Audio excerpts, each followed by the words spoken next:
L'enfant intérieur. Tu crois encore que c'est une peluche à réconforter? C'est une erreur. Le véritable enfant intérieur, c'est ton ombre, ta personnalité inférieure quand elle refait surface. Et ce n'est pas tendre ni joli. C'est brut, incontrôlable et surtout tout neuf. Et c'est là que tu rencontres ton anima et ton animus. Comment reconnaître le moment où l'ombre surgit en moi? Tout commence par un détail.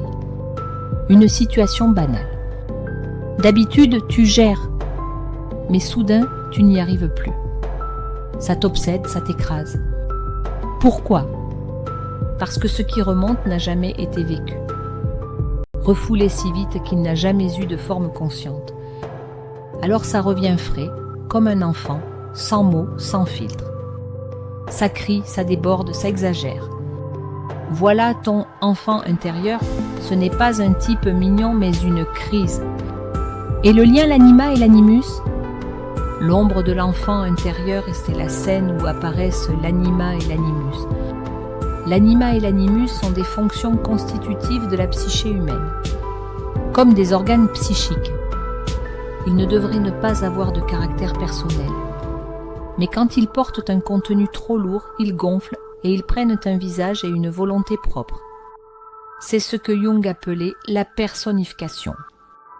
La personnification de l'anima ou de l'animus, c'est l'ombre qui se cristallise en figure familière, maternelle, paternelle ou collective.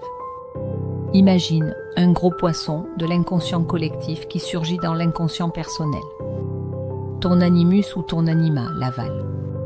Son ventre enfle, il sature et sans que tu t'en rendes compte, il commence à influencer tes pensées, tes choix, tes obsessions. Tu crois être toi-même, mais tu n'es plus qu'un véhicule pour ce qui s'agite derrière.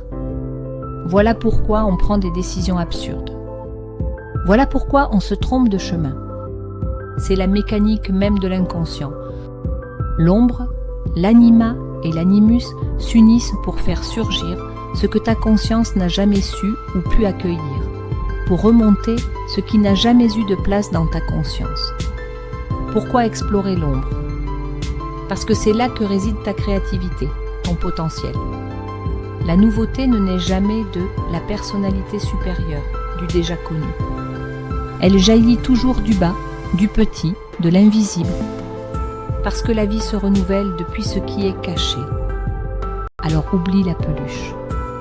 Ton enfant intérieur n'a pas besoin de consolation. Le consoler, c'est le replonger dans la matrice de l'inconscience au lieu de l'en délivrer. Ce dont il a besoin, c'est d'un adversaire. Comme Horus a dû affronter Seth pour reprendre son trône.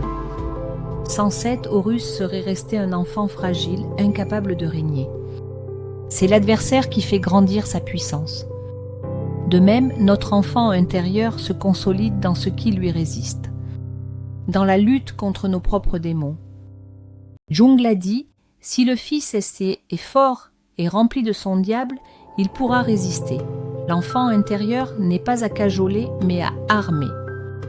Il ne s'agit pas seulement de l'apaiser, mais aussi de le faire grandir enfin. C'est Seth qui fait d'Horus un roi. Qu'on y croit ou non, ce n'est pas la lumière qui fait l'homme, mais l'ombre qu'il ose assumer.